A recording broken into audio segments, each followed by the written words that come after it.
अस्सलामुअलैकुम।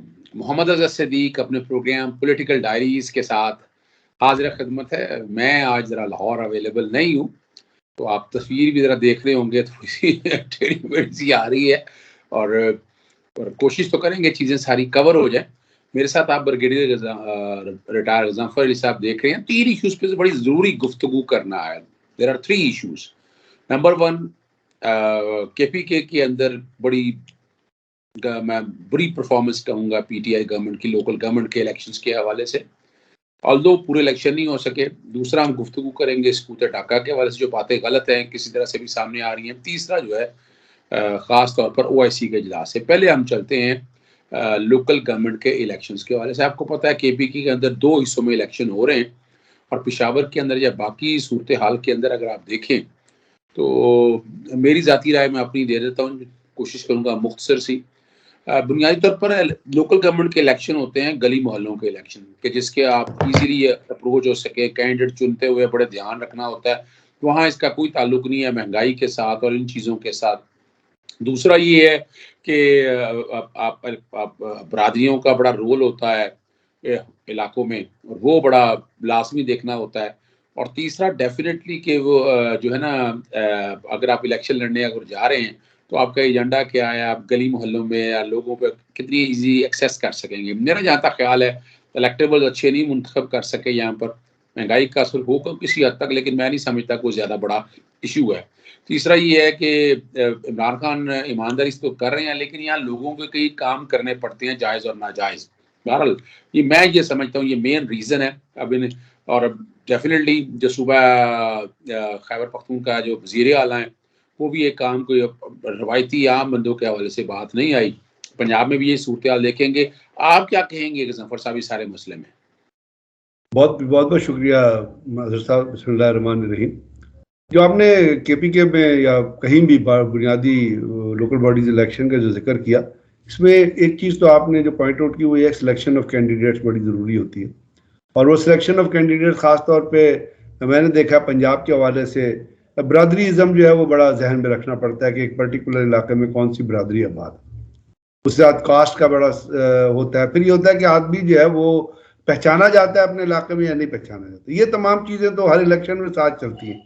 लेकिन मेरे ख्याल में इस वक्त जो हम जिस सिनेरियो में इस वक्त खड़े हैं, इसमें पॉलिटिकल परफॉर्मेंस जो है वो पॉलिटिकल रिप्रेजेंटेशन और जो आपने पॉलिटिकल लेवल पे परफॉर्म किया है, जिसमें खासतौर पर एडमिनिस्ट्रेटिव चीज़ें भी शामिल होती हैं, और उसके अंदर बहुत काउंट होता है चीफ मिनिस्टर की जो पर्सनालिटी होती है। तो मैं ये बड़े अफसोस से कहूँगा कि दोनों सूबों के चीफ मिनिस्टर, केपीके का भी और पंजाब का भी, दे आर नॉन परफॉर्मर। वो मतलब ना उनका विजन है, ना उनकी सोच है, और एक तरह से वो आप कहें कि सूबे के अवाम के ऊपर या पीटीआई ने, इमरान खान ने सूबे के ऊपर थोप दिए। अब जो अगर आप परफॉर्म नहीं करेंगे, अगर आप पर्सनैलिटी को अपनी लिफ्ट नहीं करेंगे, अगर आप पॉलिटिकल रिप्रेजेंटेशन नहीं करेंगे, अगर आपकी कनेक्टिविटी नहीं होगी लोगों, अब बुज़दार की क्या कनेक्टिविटी है पंजाब में, आप मुझे बताइए लोगों से। इसी तरह महमूद खान को कहाँ से आपने उठाया? मैं उनके किसी तरह उनकी पर्सनैलिटी पर डाउट नहीं कर रहा, से बात कर रहा हूँ, मैं उनकी पॉलिटिकल परफॉर्मेंस को काउंट कर रहा हूँ। उनकी कितना इन्फ्लुएंस है, उनकी बरादरी का कितना इन्फ्लुएंस है, उनका अपना कितना इन्फ्लुएंस। और अगर चले अपना इन्फ्लुएंस नहीं है तो चीफ मिनिस्टर बनने के बाद उन्होंने मुख्तलिफ जो आपने पॉइंट आउट किया, डेवलपमेंटल प्रोजेक्ट्स हैं, रैलीज हैं, विजिट्स हैं, आपकी गवर्नमेंट की रिप्रेजेंटेशन है, आपका एक अपना जो एजेंडा है उसको पेश करने का जो अहलियत है, आपने जो आपके पार्टी का एजेंडा है उसको जो पे, क्या आप में इतनी काबिलियत है कि आप ये सारे काम साइमल्टेनियसली कर सकें? 25-25 तो आपने वो रखे हुए, एडवाइजर्स रखे हुए हैं, और आप यकीन कीजिए ऐसे ऐसे एडवाइजर हैं कि अगर आप उनका नाम सुने तो आप अपने सर धुन लेंगे। यानी जिनका कोई ताल्लुक ही नहीं है किसी भी सूरत से, किसी भी इशू से, आपने उनको अपना एडवाइजर्स रखा हुआ, एक एडवाइजर्स की टीम रखी हुई है। आप मुझे पंजाब में देख लीजिए, पंजाब में क्या इलेक्शन हुए थे, तो क्या हुआ था, लोकल कैंटोनमेंट बोर्ड के जब इलेक्शन हुए थे, इमरान खान साहब को उससे सबक सीखना चाहिए था।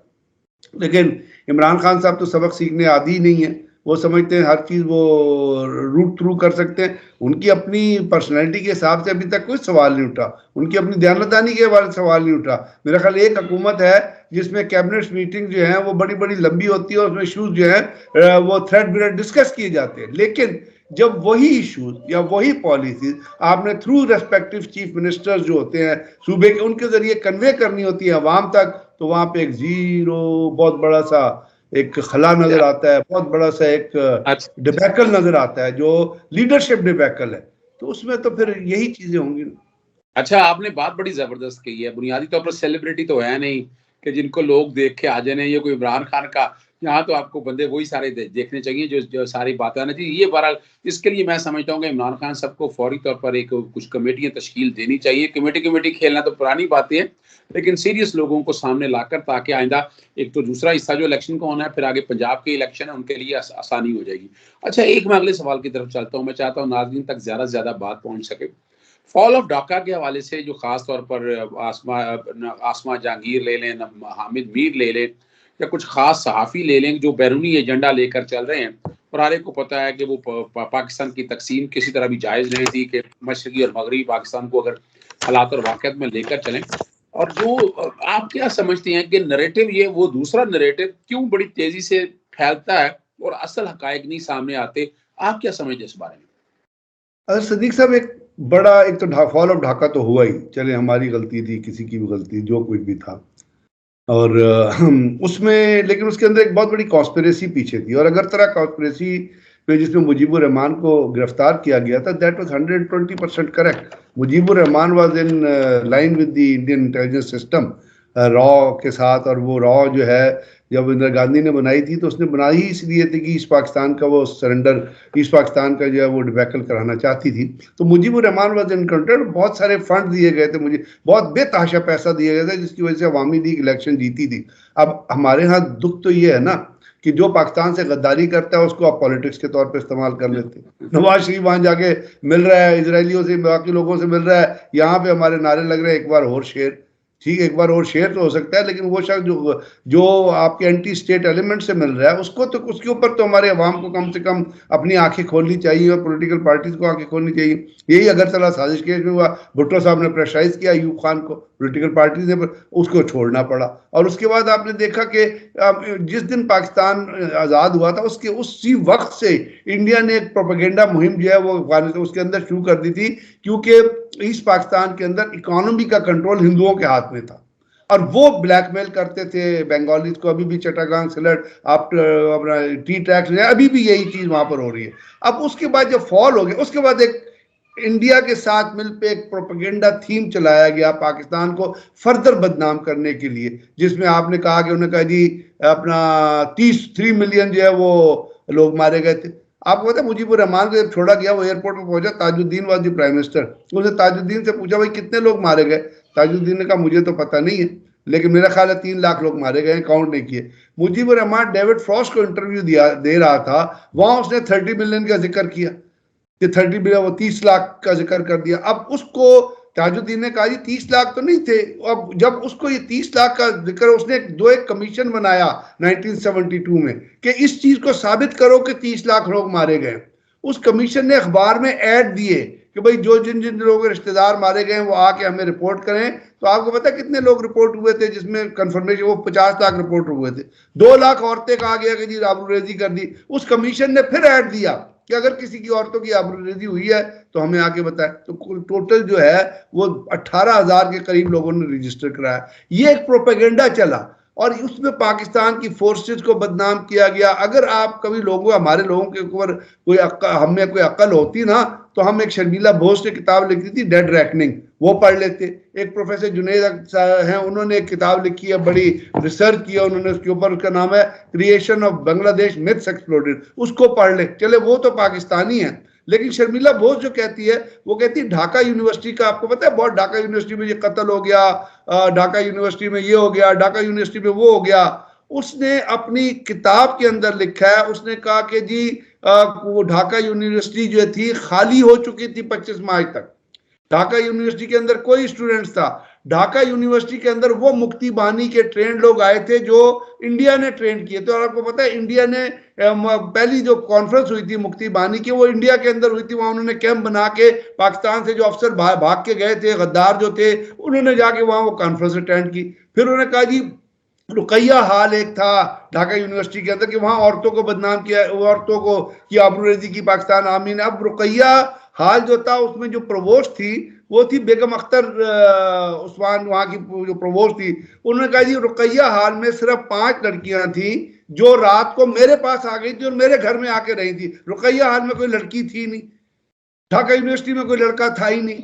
इसी तरह करके बेहतर। और जो बंगालियों जो मुक्ति बानी और वो लोग जो बंगाली नेशनलिस्ट थे जिन्होंने जब ये ऐलान हुआ, मुजीब खान ने तकरीर की तो वो ढाका के अंदर बाले लेके बर्छियां लेके और जो उन्होंने जुल्म किया वेस्ट पाकिस्तानियों के साथ वो कहीं रिकॉर्ड पे नहीं आया। अब ये शर्मिला बोस ने मैसेकर ऑफ बिहारीज का जिक्र किया जब बिहारियों को मारा गया। उसने कहा कि जी बंगाल में जो पाकिस्तान ऑर्डर्स फैक्ट्री जो थी वहां पे एक मेजर असजद लतीफ थे, उनको वहां ये जो इनके ये जो मुक्ति बानी के जो लोग थे वो मैगजीन में ले गए, वहां पे उन्होंने शॉट किया और वहां पे जितने वेस्ट पाकिस्तानी के लोग थे उनको उन्होंने मार दिया। तो जो एक प्रोपेगेंडा इस चीज को ना तो आसमा जहांगीर को ये ह्यूमन अपना राइट्स वायलेशन, ना हामिद मीर को ये नजर आया। हामिद मीर ने चूंकि पैसे खाए हैं बंगालियों से, उसको तो उन्होंने मतलब ही मस्ट हैव बीन, वो जिस तरह बोलता है पाकिस्तान तो उसको बगैर पैसे के तो कोई नहीं बोल सकता ना। वही एजेंडा है कोई ना। ना कोई तो देखिए ना, बगैर पैसे के ये खुदाई खिदमतगार का ठेकेदार कोई नहीं है। अगर इन लोगों को इतनी ह्यूमन राइट्स वायलेशन की अपील है तो इन्होंने जो बंगालियों ने मारा है वेस्ट पाक, उसको इन्होंने क्यों नहीं बड़ी एक्सप्लॉइट किया, जबरदस्त बात आपने उसका कही। इन्होंने क्यों जिक्र नहीं किया? इसका अभी मतलब है कि देखना ट्विस्टेड है। इसका मतलब है ये रियाकार हिपोक्रेट लोग हैं, इनके डबल स्टैंडर्ड्स हैं, ये अपने इंटरेस्ट में चीज को वे कर। और ये प्रोपेगेंडा जो है इंडिया ने लीज किया। हमारे यहाँ दुख की बात यह है कि किसी ने कभी रिसर्च ही नहीं की कि इस प्रोपेगेंडा को काउंटर करे। आपने बड़ी जबरदस्त बात कही। कर दिया। अगर आप अभी देखें जफर साहब, अभी देखें ना, वही एजेंडा लेकर आज भी वही पाकिस्तानी फौज एस्टैब्लिश बाकी लोगों के अगेंस्ट हामिद मीर या वो आसमा जगी, सबका समझ आता है एजेंडा, यानी one can easily understand it. और अभी भी देखे ना, अभी भी जिन लोगों को वो प्रमोट करते हैं, इन्हें पता नहीं रब को जान नहीं देनी है, ना इन्हें को दीन का पता है, ना हमें, ना हमारे पाकिस्तान की सही ज्योग्राफिक लिमिट्स का पता है, या ज्योग्राफी है क्या, इनको तो अंदाजा है नहीं है। तो आप नहीं समझते कि इस सारे मामले के ऊपर, खास तौर पर इस पे फॉल ऑफ ढाका के ऊपर कोई एक मुख्तसरन बताइएगा ताकि हमने अगले टॉपिक की तरफ जाना है। कोई इस बारे में कोई ना कोई किसी ना किसी इशू के ऊपर हुकूमत को उजागर करने की जरूरत है। कोई एक बना दें, कोई कॉन्फ्रेंसेस हो कि सारे मामले को सही हालात सामने आ सके। सर करना तो चाहिए, लेकिन हमारी हुकूमतें क्यों करेंगी? अमूदुल रहमान कमीशन रिपोर्ट तो इंडिया में छपी थी।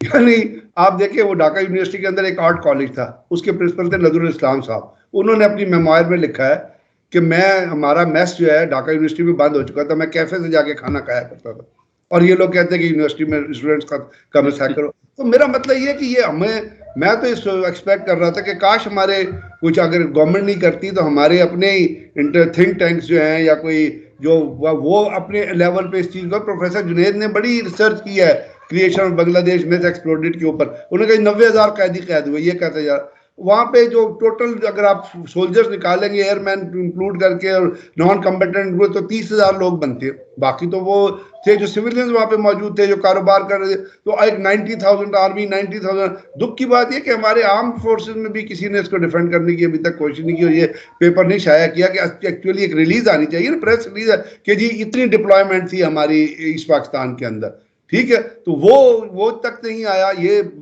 तो हमारे थिंक टैंक्स की तरफ से आना चाहिए था, लेकिन हमारी हुकूमतों से तो कोई एक्सपेक्ट ना करे। वो कोई इंटेलेक्चुअल काम कर ही नहीं सकती है, उनमें इतनी कैपेसिटी भी नहीं थी। इमरान खान हो देखे ना, या किसी कोई गवर्नमेंट ने नहीं किया। वो परवेज मुशर्रफ साहब को करना चाहिए था। वो एक थिंक टैंक बना के भाई ये जो प्रोपेगेंडा हो रहा है पाकिस्तान के खिलाफ, इसको अपना एक्सप्लोर करो, इसको ये चीजें लेके आओ। हम इस बारे में सोचते हैं कि आने वाला साल में इंशाल्लाह हम इस मैटर को कोशिश करेंगे। आप भी याद कराते रहेगा, हम भी कोशिश करेंगे इस मामले को। अब चलते हैं आखिरी हिस्से की तरफ, जो कि प्रोग्राम काफ़ी लंबा हो गया। नाज़रीन रिक्वेस्ट करते हैं कि ये प्रोग्राम ज़्यादा लंबा हो, लेकिन OIC में गुफ्तगू करना बड़ा ज़रूरी है। ये तो मानना पड़ेगा कि जितनी पिछली गवर्नमेंट गई हैं, इस गवर्नमेंट के दौर में इंटरनेशनली कश्मीर का इशू हो, अफगानिस्तान के मामले में अमेरिका यहाँ से निकल गया, बड़ा बुरा हाल हुआ, और इमरान खान को तो मुझे नजर आ रहा है कि आने वाले दिनों के अंदर इमरान खान के अगेंस्ट तो इंटरनेशनल एस्टेब्लिशमेंट सारी इकट्ठी हो चुकी है और वो हालात ये लग रहे हैं कि इमरान के लिए तो शायद जमीन तंग करने की कोशिश की जाएगी। आप क्या समझते हैं ओआईसी का, और इस दोनों का इकट्ठा जवाब दीजिएगा। सर ओआईसी का तो मुख्तसरन ये है कि ओआईसी जो 57 हमारे 57 ममालिक की जो करनी, इसकी आवाज़ दुनिया में सुनी जानी चाहिए। इसकी आवाज़ सुनी जाएगी अगर ये अपने डिटर्मिनेशन से, कमिटमेंट से बोलेंगे। अगर फोटो सेशन के तौर पे आप कोई चीज़ करेंगे तो उसका तो कोई फ़ायदा नहीं है, क्योंकि अमेरिकन तो इंटरेस्टेड नहीं है अफगानिस्तान के अंदर अमन आए। अमेरिकन चाहते हैं अफगानिस्तान तबाह बर्बाद हो जाए, इसराइल चाहता है अफगानिस्तान जो है सफाई हस्ती से गायब हो जाए, मैप से गायब। और ये दुनिया में सारा यहूदीज़म का एजेंडा चल रहा है। न्यो नाजीज़म जो है ये यहूदियत के अंदर आपको और इसराइल के अंदर आपको बिल्कुल सरायत हुआ नजर आता है। और अमेरिका की तमाम लीडरशिप जो है वो तो वो लॉजिकल ज्यूज है, वो यहूदी है जो कहते हैं to talk against Israel, to talk against God, तो वो नहीं चाहते अफगानिस्तान के अंदर अमन आए। तो ये कॉन्फ्रेंस हुई जरूर है, इसमें स्टेटमेंट्स आएंगी।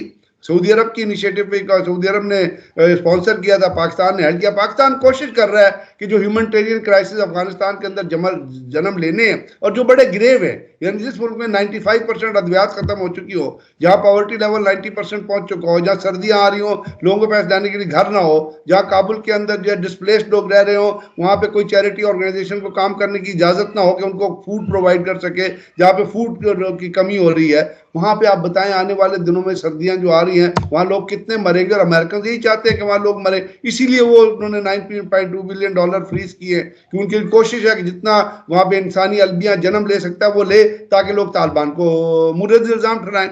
अब दूसरा, इमरान खान साहब ने बारहा कहा कि अफगानिस्तान का हल पॉलिटिकल सेटलमेंट के अंदर, वो पॉलिटिकली तो हो चुका, लेकिन आगे जो है उनकी बात जो सुनी जानी चाहिए, या वेस्टर्न कंट्रीज को, हालांकि अमेरिका ये इस ओआईसी को जापान, कनाडा, ये इनके रिप्रेजेंटेटिव भी अटेंड कर रहे हैं, लेकिन क्या इससे कोई मीनिंगफुल नताइज बरामद हो चुके हैं? वो तो उस वक्त होंगे जब कोई मुसलमान कंट्रीज जो हैं वो ज्यूश लॉबी को या अमेरिकन लॉबी को ये बताएं, या वेस्टर्न की, अगर आप ये नहीं करेंगे तो हम आपके साथ ये चीजें, हम आपकी ट्रेड बैन कर देंगे, हम आपसे ट्रेड खत्म कर देंगे, हम आपके साथ एक्सपोर्ट खत्म कर देंगे, हम आपके, तो अगर आप इस किस्म की चीजों को डिमांड करेंगे तो तब तो कोई इसका हल निकल सकता है।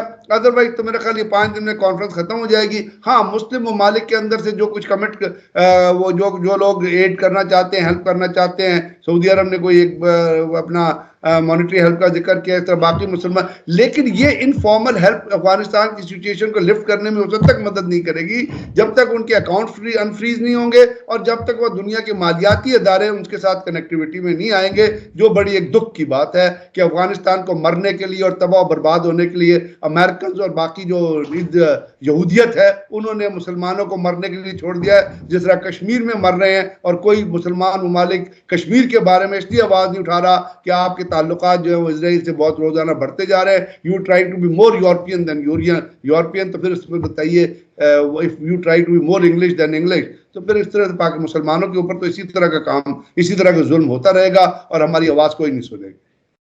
बहुत ज़बरदस्त, आपने बड़ा इख्तिताम बड़ा बेहतर कर दिया है।